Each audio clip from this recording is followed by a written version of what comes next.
Welcome back. Today we are going to be looking into topics in our integrative women's health program. And the topic that we are going to be looking into today would be on the topic of early menstruation.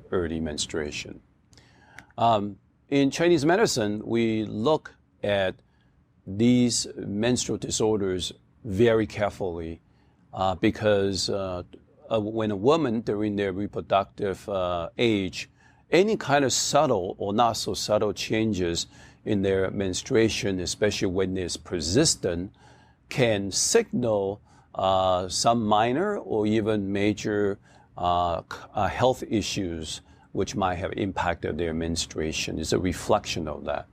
And the other thing is also is a reflection of their lifestyle and travel or stress level or basically social or environmental factors that might play a role.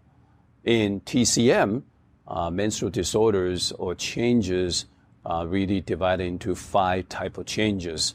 The very first type is cycle date variations. The average dates, cycle days for most women are around 28 to 29 days. And so that's considered to be a quote-unquote normal situation, even though there's dramatic or tremendous amount of variability between each individual woman. So when you have more than 7 days early to your norm, that will consider to be an early menstruation, especially if it has been lasting for 2 or more cycles. And delayed menstruation would be the other side of it, would be an addition of 7 days to your norm. So that would be a delayed menstruation. Or you might have totally a irregular cycle dates where you could have early, late, early, and fluctuating irregularly. So that could be an irregular cycle right there also as well. So the cycle variation is the first type of change, first area of change. The second is the intermenstrual symptoms, frequently unique or unusual symptoms that's occurring during your menstruation, pre-menstruation time, or during ovulation time, or some commonly called mid-cycle, or even post-menstrual time. These are the times where you have different sets of symptoms, might denote a change in the health status of a woman. So that's the intermenstrual symptoms that we do see. That's the second type. The third type would be the flow amount. Sometimes the flow amount should be somewhere between moderate to heavy. I think that's a pretty normal standard flow. And as we get older, usually the flow amount decreases overall as we get older. So if the flow amount suddenly increases dramatically or decreases dramatically, it'll mean something. It might mean blockages, it might mean infection, inflammation, it might mean aging rapidly in the sense of reproductive aging. So there are many different reasons that might occur. So that's the third type of change, which is the flow amount. The fourth type of change is the color of the flow. The regular menstrual color, especially when you're flowing heavy during those period of time, the color should be somewhere around bright to deep red, and that usually denotes a very healthy oxygen in the blood. The blood is quite healthy when it's bright red. And then there are times where that the blood is not so healthy, where it's much more browner and much more pinker or is even watery. Now, it is not unusual as your period dwindles down. When you're spotting, those are the times where you could be more brown, and it could be more, shall we say, pink or light. And that's light color, so that's okay, that's normal. It's when the whole period all brown or the whole period is dark, deep, bright, dark, deep reds for a long period of time, then you're looking at some issues with the menstruation. And so the flow color is the fourth type of change. The fifth type of change is the flow quality.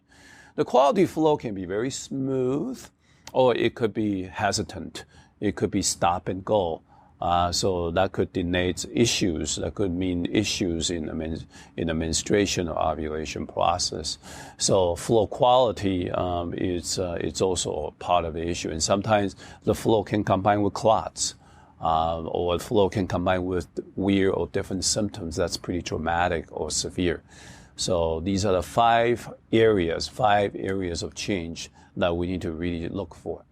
In overview, if you look at menstrual irregularities and if you look at TCM syndromes, a lot of time you're going to see probably somewhere around 10 to 12 syndromes, ranging from qi deficiency, blood deficiency, to insufficiency and kidney deficiency in general.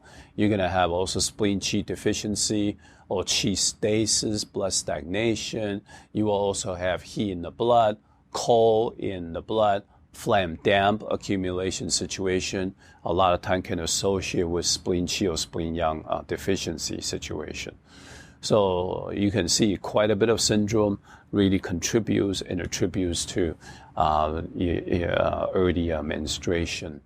Now, in etiology and pathology in Chinese medicine, we really look at overview of endogenous, exogenous, as well as non-endogenous, non-exogenous factors. So starting from the exogenous factor is the six exogenous factor, or we call six pathogens. These six pathogens can create problems for menstruation and ovulation. 7 emotions is another endogenous, but an endogenous factor that can also impact the regularity of menstruation. Then you have food intake. A lot of time in Chinese medicine, we say food intake it's really non-endogenous and non-exogenous. Food intake can also plays a role in impacting the menstruation and creating problems in the menstruation issue. For example, when you're malnourished, your menstruation can become scanty, or your menstruation can become shortened, or can become delayed, or even to a point where you're missing your period. So, for example, in that situation. And then out of these, stress and strain. Stress and strain can also create an impact on the menstruation. And also sex and pregnancy. In the old days, in Chinese medicine, we believe that excessive sexual activities can create problems. Now we know that a lot of times when you have excessive sexual activity, in the old days when the sanitary condition is not so good, maybe that is much more prone to infections, and those are kind of things that you might want to be concerned of, because if there's infection or inflammation, that can also create irregular menstrual cycles and not at least early menstruation. So stress and strain can create a problem. So basically, what happens is with all these etiological factors, basically it weakens and injures the qi of all the zang organs or specific zang organs. And when that happens, then you have irregular function of zang organs. And when that happens, then the production and the flow of qi and blood becomes irregular. And when that happens, you cannot nourish and provide that foundation of qi and blood flow to the cong and ren channel. Therefore, cong and ren channel become injured, or depleted, deficient, or blocked. That's the time where you're going to start to see menstrual irregularity. So this is a whole shebang of why menstrual irregularity actually occurs. Again, we need to evaluate a patient with our 4 diagnoses: visual inspection, auscultation, olfaction, palpation, as well as inquiry. In visual, we are looking at the face, the tongue. We even look at the color and the consistency of vaginal discharge. We're inspecting the skin, even the blood vessel, the veins of a patient. Those are what we call visual inspections. The second is auscultation and olfaction. This is where we're listening to the voice of the patient. We are listening to some abdominal sounds. We are smelling in vaginal smell, body smell, smell from the mouth, from the throat, can all give us guidances on what kind of condition, what type of condition this might be. And the third is palpation. Obviously, it's palpation of a pulse, palpation of radial artery pulse, palpation of carotid artery pulse, and now that is palpation of the pulse in the ankle area. And number 4 is and abdominal palpation. And then also abdominal palpation also needs to be done. And number 4 is inquiry. This is where we inquire and ask patients questions about their condition. This is about taking medical history, current and the past, some of the medical history, family history, etc. So in that situation, in differentiation syndromes, we're going to really focus on no different than any other specialty, whether it's in internal medicine. We're looking at a principle. Is it yin and yang? Is it biao and li, exterior, interior? If it's han and re, is it cold or heat? Xu and si, is it deficiency or excess? Okay, so a lot of times we need to evaluate the balance between that. And to see whether or not there's a certain area our body has been diseased or sickened. And in treatment principle, there's always an underlying treatment principle for some of the deficiency that's commonly seen in menstruation, such as tonified kidney is a very big component of trying to restore proper menstrual function. Then strengthening the spleen is also very important, and also increase nutrient uptake. That can all help in treating early menstruation and actually all menstrual irregularities. And the next one is pacifying liver. Frequently, we will want to pacify and soothe and calm the liver, and that also helps in this treatment principle. And then the last one is regulating qi and blood. If the qi and blood work in harmony, then the menstruation is not going to be early, nor delay or irregular, because it'll just be more on time. So it's very important to also regulate the qi and the blood. So when we talk about tonifying kidney, we're really talking about 3 things: replenishing the essence, we're talking about nourishing the kidney yin, and we're also talking about strengthening and tonifying the kidney yang. These 3 are the major deficiency of kidney zang organ, and a lot of times as we treat these deficiencies, a lot of time we also cross-treat. So sometimes when we are looking at yin deficiency condition, sometimes we add a little bit of yang tonic to help, vice versa. So that's tonifying kidney. Again, the whole concept of tonifying kidney is obviously to replenish essence and blood. And that hopefully will help us to support with assisting the strengthening and the production of yang, the yang qi. Yang will hopefully glow and yin will hopefully become plenty. And if that's the case, you have a good foundation for menstruation. And so menstruation restores and menstruation becomes regular. And the next thing is strengthening the spleen. Now, spleen, as you know, is a source of qi, source of blood, especially in the blood area arena. This is very important for menstruation.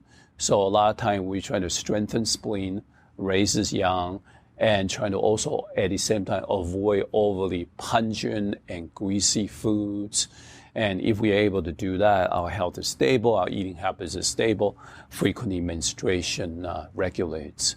There are also a segment of a population where people undereat. And when you have poor nourishment, what happens? Your period can shut down or get delayed. So it's very important when that happens, we need to first evaluate your nutritional status. And pacifying liver is another very commonly used treatment principle. Basically, what you want to try to do is circulate liver qi, and you want to basically avoid pungent, spicy foods, excessive pungent and spicy food. You want to avoid the consumption of alcohol, which can consume the yin and qi. You want to avoid consumption of other foods that might be damaging to the liver and cause consumption of the liver blood. And when that occurs, basically you will when you're able to regulate the liver, you're basically regulating the menstrual cycle.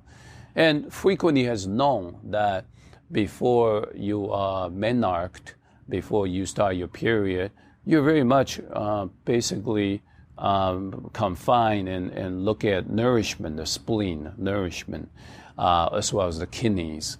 But when you are in a reproductive age, a lot of times you want to try to pacify liver to making sure everything flows smoothly. And last not the least, postmenopausal, as we are really going through reproductive aging, that's where nourishing and tonifying kidney becomes paramount. So with all that in mind, we really want to regulate qi and blood. So the main focus on regulating qi is actually to tonify qi, to circulate qi. And when we look at blood, regulating blood, we are focusing on nourishing blood and circulating blood. So, these different focuses in qi and blood syndrome and problems. Now, besides the main treatment principle, tonifying kidney, strengthening the spleen should always be in the background, thinking about, especially for a body that might be a little depleted, what can we do to help to nourish these women besides having an early menstruation. So there's also some cautions. Menstruation conditions are frequently affected by ovulation process, so it's important to always interpret possible menstrual problem to possible ovulation problems. And for example, if you have ovarian cysts, that might delay your cycle, or that might make your cycle much, much heavier. So these are kind of situations that you really do want to evaluate. And menstruation, as I said earlier, irregularity can be caused by other conditions. The frequently treatment of other conditions can obviously, if we focus on solving other health issues, that may actually solve the menstrual irregularity problem. So therefore, it is important to look at acute and chronic. When there's acute problem, we need to first treat that.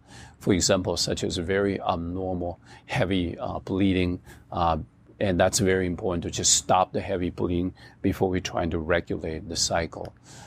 So this is a little bit of a concept introduction to menstrual irregularity, and right now we're going to go into early menstruation. So I'm going to start talking about early menstruation by looking at a case. So this is a typical case. It's an early menstruation case presented by Dr. Zhu Nansun, a very famous TCM physician from Shanghai. This is a 32-year-old single woman whose chief complaint is early menstruation with dysmenorrhea for about 8 years. She menarche at age 13. Most of the time, her periods are regular, 5-day flow, fluctuating between 26 to 30-day cycle. A moderate amount, but with some cramp. Cramp is bad enough that she has to take some painkiller. Age 19, during that time, she joined a track club. I guess she's training for some kind of sports meets or maybe even Olympian training, running marathon. So her period became 20-day cycles. And the amount in pain did not change, but the cycle has gone shortened. And at the same time, she has frequent fatigue, and she also had premenstrual breast distending pain, acne. She's been restless. The BBT, she's done some basal temperature chart. It actually does look biphasic. Unfortunately, she also had poor sleep. Her stool was kind of dry, prone to constipation. Her pulse is wiry and rapid, and her tongue appears, especially the tip of the tongue, is red, and her coating of her tongue is yellow and greasy. So this is a pretty typical young woman's case where by having a joining of some vigorous exercise and physical activities, her period became irregular. So early menstruation refers to, and we'll come back to this case at the end to take a look at how this great renowned physician treated this condition. Now, early menstruation refers to when menstruation is 7 or more days earlier than usual period cycle and occur for 2 or more consecutive cycles. And if we look back and look at historical documentation, especially in the classics, we can see there's two areas, two texts that actually shows us the first early documentation of this condition. In 金匮要略, there is a place of description of treatment of early menstruation due to stagnant blood. So there's some understanding that this is due to a stagnant blood situation. And in 锦月全书, in another very renowned classic that is written in the Ming Dynasty, he talk about qi deficiency, losing control of the period can be one of the cause of early menstruation. So right off the bat, these two texts will tell you blood stagnation, qi deficiency, both can be part of the reason, etiology for early menstruation situation. So what are the known causes and risk? There are potentially certain cause and certain risk that pushes you to have a greater ratio of early menstruation problem. First of all, young age. When you're very, very young, when you're near menarche, your period just started, sometimes your period is a little irregular, and it takes a little time to get a regulator, so sometimes that can happen. The usage of emergency morning after pill, and that basically can cause a sudden or earlier menstruation to really get rid of the pregnancy that might have occurred. Birth control pill use, sometimes birth control pill use, you might skip a pill, or maybe the formula is not strong enough, therefore you get some breakthrough bleeding, or that you skip a pill, or that you just did not take the right amount of pill, right amount of days, and skip some, and what happens is your period comes early. IUD, for some people, IUD can move the needles forward where you can get earlier menstruation. Sexually transmitted disease, when you have infection, can also cause early bleeding or early menstruation. Sudden loss or gain weight, when you have like any kind of sudden change in your weight, then that can also create early menstruation. Stress can definitely be one factor. And PCOS, polycystic ovarian syndrome. Most of the time when we see PCOS, we see more delayed menstruations, but sometimes we can see an early menstruation as well. It's just not as common. And miscarriages.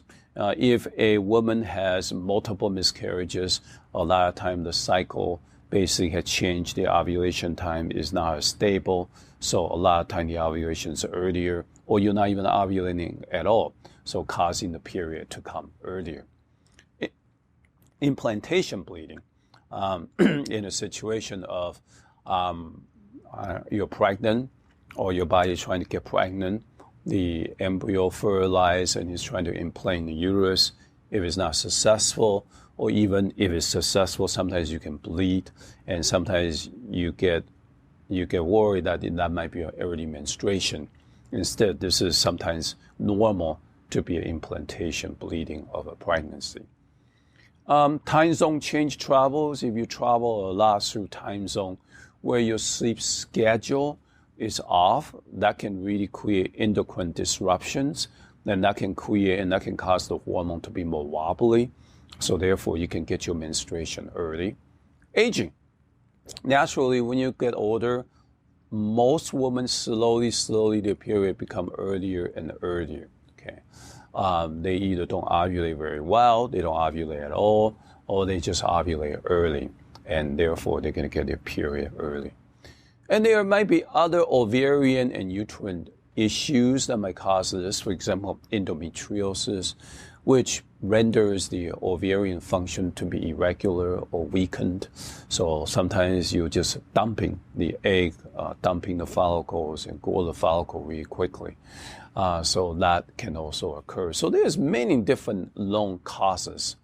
But fundamentally, the two main etiology of causing early menstruation, one is qi deficiency, and the other one is heat in the blood.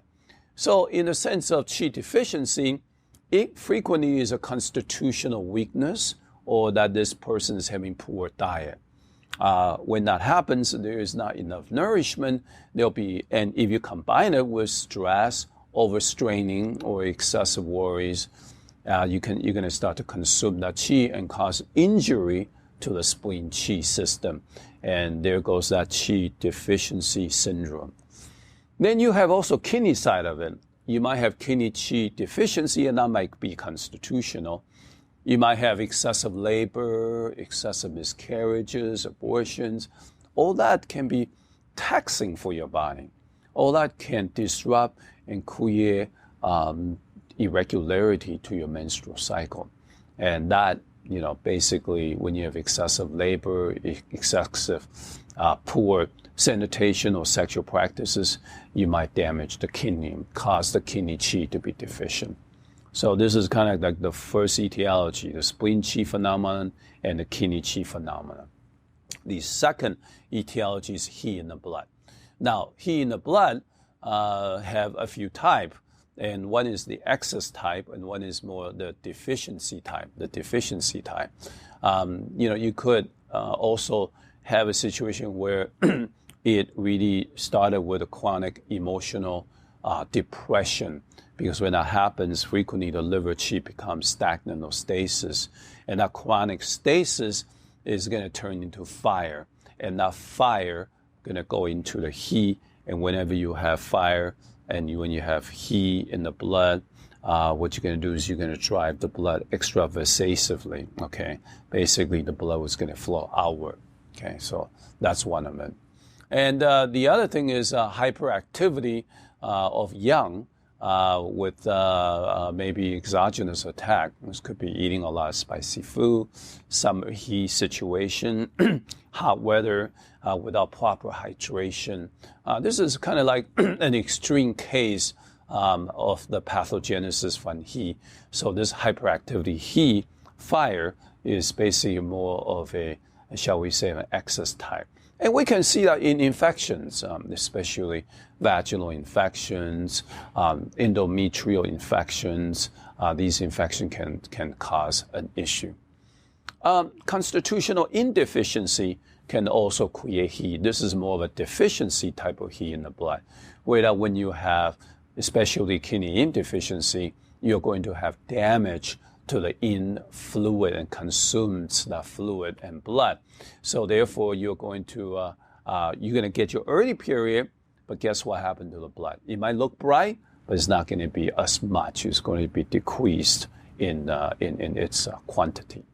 So if we look at all these pathology, basically, if you look at the qi deficiency, you're talking about the losing of the holding function of the Cong and Ren channel, or in a kidney qi deficiency situation, you're basically losing storage as well as losing control. And all the He condition, you basically, this He, whether it's excess or deficient type of He, this He can damage the Cong Ren, And when you have deficient He, though, this deficiency can hint basically in the Cong Ren channel. And so whenever appropriate, it will start to come out and creating short cycles. And out of all that, basically Cong and Ren channel loses the holding control. And when that happens, it unsettles the sea of blood, and therefore the sea of blood is going to get a period of come sooner, and you're going to have early menstruation. All right, in summary, we are talking about He pathogen, emotional factor, and nutritional factor, plus constitution factor to give us qi deficiency situation and He in the blood, different He in the blood situations. And if we look at diagnosis and differentiation, the main symptoms are going to be menstruation is 7 or more days early than usual compared to last period, and occur for 2 or more consecutive cycles. That is a definition of early menstruation in Chinese medicine. And there may be more symptoms that accompany with that. There may be changes in premenstrual breast tenderness. There may be changes in ovulation. There may be change in the flow amount. That can all occur. So the diagnosis would be Obviously, for TCM professional, we don't really do pelvic exam, but we do send them out and refer them to their gynecologist to do some basic rudimentary pelvic exams, take a look at a history of possible PID, pelvic inflammatory disease. And there's really, in a Western sense, there's really several types, basically 3 types of situation relating to ovulation. There may be an early ovulation where that the follicular phase is much shortened while the luteal phase doesn't show any change. Or that you could have basically early luteal phase. I mean, the luteal phase it could be very short. Basically, follicular phase is on time, and your ovulation is on time, but your luteal phase is shortened, and you get your period early. Or that you have both early follicular and luteal phases, both the follicular and luteal phases has shortened.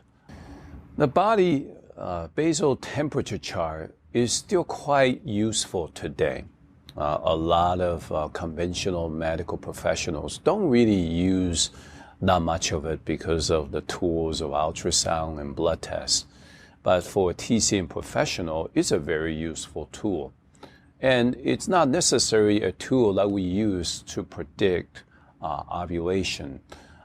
It is not. It's actually, shall we say, a retrospective study of ovulation. And also a good study of looking at the regularity of follicular phase as well as luteal phase. That regularity of the hormone are actually more important to a TCM professional by looking comprehensively the whole cycle. As you and I know that what affects the basal temperature chart that causes the rise of the temperature is frequently the rise of progesterone secretion, especially right after ovulation. So when you have, and that's what we call a luteal phase. So you have basically a biphasic situation where during the follicular phase, the temperature is lower. And then when you get to the luteal phase, the temperature is higher. And a lot of times, just right before you're going to get your period, the temperatures start to drop 1 or 2 days before the period, the onset of period. Now, abnormal basal temperature can occur in several forms. First is very, very low temperature, and it stays there, and there's no rise. And so what that means is basically there's no ovulation. Then there's temperature that's go up and down like this, and that a lot of time is also no ovulation. But the hormones are much more unstable, and there are shiftings of basically hormone secretions. Then you have one that's really, really high all the time without pregnancy. Sometimes when the temperature is really high all the time without pregnancy, there could be tumors, there could be ovarian cyst situation. Something is dumping and something is secreting progesterone, so there may be some kind of imbalance there. So it's important to really use BBT as a relative view to look at disease condition in a relative manner, but not in an absolute manner. Endometrial biopsy is also another tool that you can use to date a uterus. It's a procedure that is not always the most pleasant. So we try to avoid it if you're just using it to really look at the cyclical changes. But you can definitely use it in fertility situation where that the receptivity of the endometrium is so important. And so sometimes the endometrial biopsy might be warranted in certain cases. So hormone cycle has regulations, and if you look at in conventional medicine, you have the development of the follicle, what we call follicular genesis and follicular development at the follicular phase at the very beginning, with the rise of the LH causes a drop of the egg from the follicle. Then you start to have increased secretion of progesterone, and there the progesterone rises. And when the egg is not fertilized or implanted, and you're going to start to get ready for a period. So there is this, it's almost like a tie. It's like the rise and the falls of a tie. And so as you see, Our period is actually very much tied into lunar cycle. Is exactly similar to the lunar day cycles. So early menstruation need to be differentiated though from intermenstrual bleeding. Early menstruation usually bleeds 7 or more days earlier, while the intermenstrual bleeding, or what we commonly call the ovulatory bleeding, bleeds around cycle day 12 to day 16. And the early menstruation tends to be shorter cycle, but the quality and the amount and the days of the flow are basically no change or very similar. And while in an intermenstrual bleeding, the bleeding amount can be much less and shorter in days, so it doesn't feel like a menstruation. It feels more like just irregular spotting or bleeding. And it doesn't last like a period. It could last 1, 2, 3 days. And not as much blood. So that's more of a mid-cycle ovulatory bleeding and not really in the area of early menstruation. So that's the way we differentiate. And if you look at all the different situations, such as spleen, qi, and kidney qi deficiency, you will see the quantity of the blood is probably going to be more. And in the kidney qi deficiency, you might have less. Color is lighter, quality is thin, cycle is early. And in the heat in the blood, a lot of time the quantity is going to be more in excess heat condition. But in a deficiency, when you have an indeficiency fire rising situation, you're going to be less. You're going to see more people with less flow. Liver stasis can be either. And it's going to be mostly brighter. I mean, the period flow color is going to be mostly brighter. And the quality of the blood is going to be more sticky, more viscous, especially in a hyper-young situation. Liver stasis can also be thick with clots. And indeficiency is usually just thick. Again, this is all the etiology of early menstruation. And body symptoms, when you have qi deficiency, you're going to get fatigue, because some of your more major symptom that comes with it. Shortness of breath, weak voice, prolapse feelings, poor appetite, maybe loose stool, especially in the spleen qi deficiency situation. The kidney ones, kidney qi deficiency, you can see lower back pain, ear ringing, dizziness, dark face and dark spots. These are kind of things that you can see in kidney qi deficiency. A lot of times these deficiency, you're going to have more thin pulse, weak pulse, and even deep pulse, especially in the kidney qi deficiency situation. Now, in the hyper young, you're going to have a slippery, rapid type of pulse, and you're going to be restless, thirst. There's going to be flushed face, constipation, and yellow urine. The urine is going to be yellow, and the tongue is going to be sticky and thick. And you have the indeficiency situation where you're going to have flushed face, palms so heat, dry throat and mouth. The tongue is going to be basically a little thin or thick coating. And the pulse is going to be, at this time, not a slippery rapid, but more of a thin rapid. And the liver stasis causing heat in the blood usually have a more wiry rapid pulse. And it's thick, the tongue's going to be thicker, the coating's going to be thicker, and the clots is going to be more. And you're going to see more chest or hypochondria distension. The breast is going to be distended, or the pelvis is going to be distended. It's going to be just a lot of bloating. If you can think about it, it's a lot of bloating. Not necessarily that you're going to be a lot of water retention, but more what we call the qi bloating. And the patient might be irritable, the mouth might be bitter, and there's dry throat.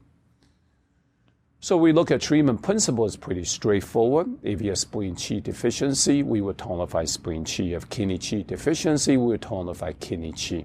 If the heart and spleen deficiency, we will nourish the heart and the spleen. If we have spleen kidney deficiency, obviously we will tonify both. If you have indeficiency, you want to nourish there's heat in the blood, let's clear the blood, clear the heat. If you have hyperactivity or young, we want to clear heat and cool blood.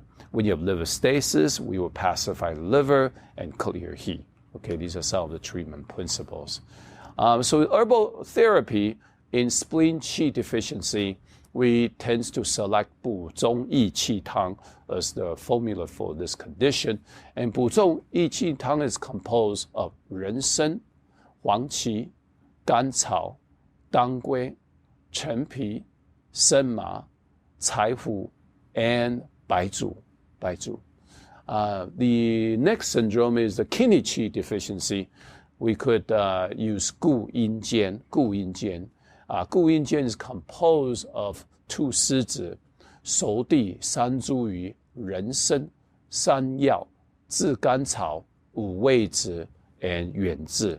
And the reason for that 远志 is sometimes in kidney qi situation, sometimes people may not sleep well, so that 远志 actually comes down and helpful for sleep.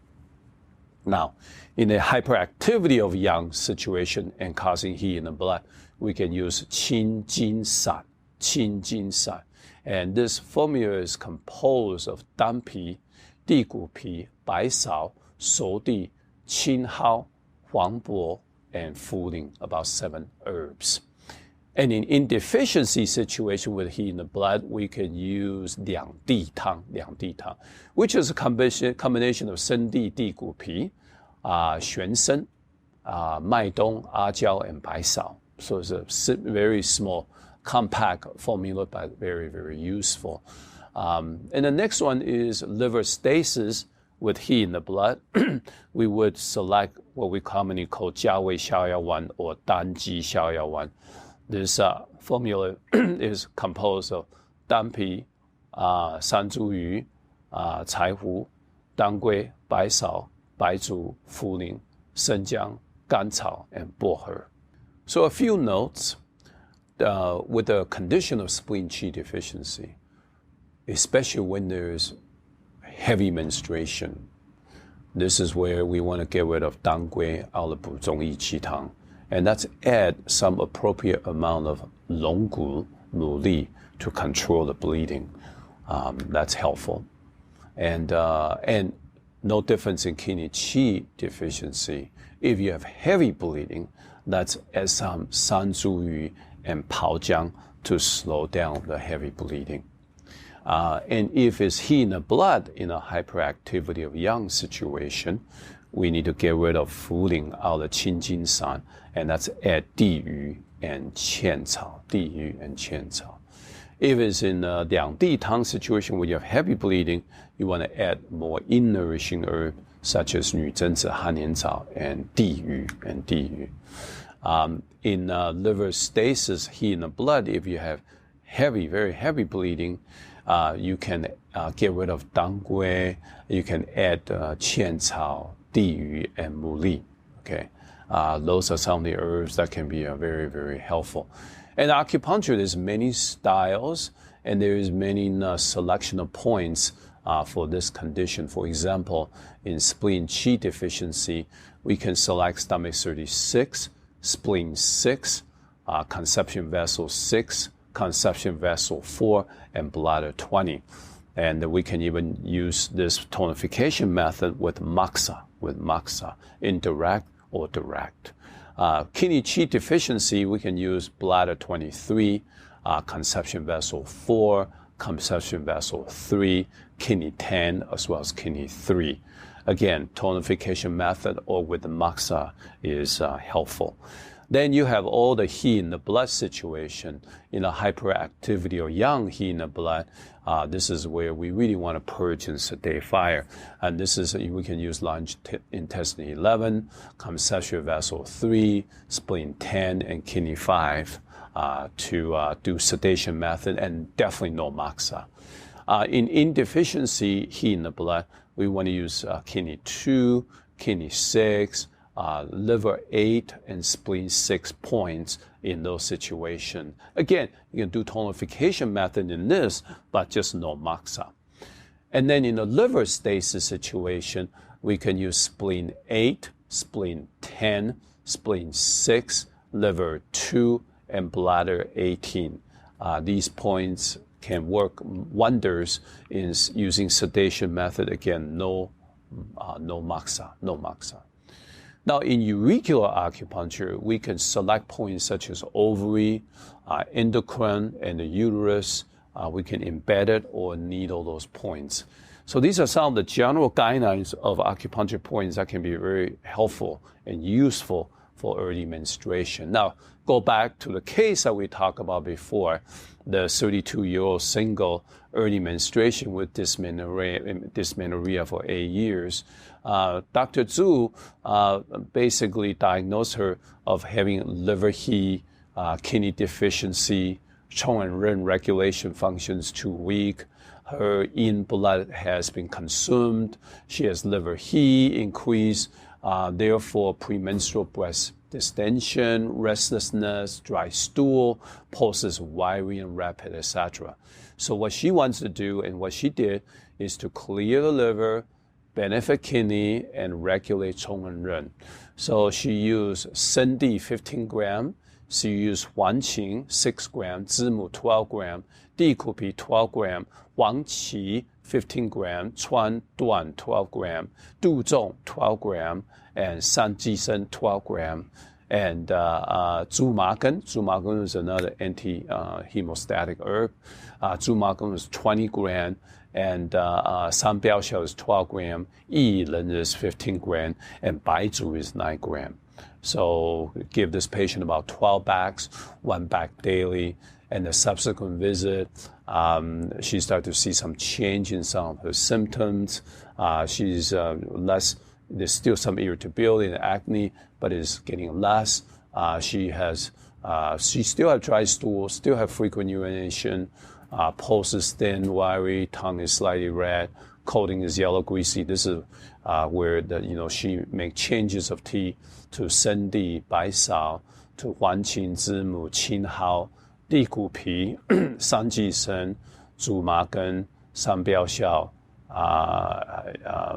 Jinin Zi, Cai Hu, and Yuan Hu Suo, and give her 10 bags and 1 bag daily. And in a third visit, she had a period, and it seems like the pain has gone away. Her period seems to be in a regular time. So again, modification, adding Sendi, have a new formula of Sendi Bai Sao, Nu Zhenzi, Han Nian Cao. You see that she's now trying to nourish the yin more. Xia Gu Cao, still trying to get rid of excessive heat, especially liver heat. Xu Duan, San Jisen, Zhu Ma Gen, San Biao Xiao, Yin Hua, Gan Cao, 12 bags. And so that basically sealed the deal. The patient got a lot better. And Zhu Lansun is a wonderful female physician. She was born in 1921, an esteemed and long-time professor at the Shanghai University of TCM, a third-generation practitioner. All her lineage is very famous. Grandfather is Zhu Nanshan. Father is Zhu Xiaonan. And her focus, her main study, her focus on that Yi Gui are the same source. Yi Gui means the liver and kidney really comes from the same source, especially the essence. So that concludes this part of lecture on early menstruation. Thank you very much for listening. Thank you.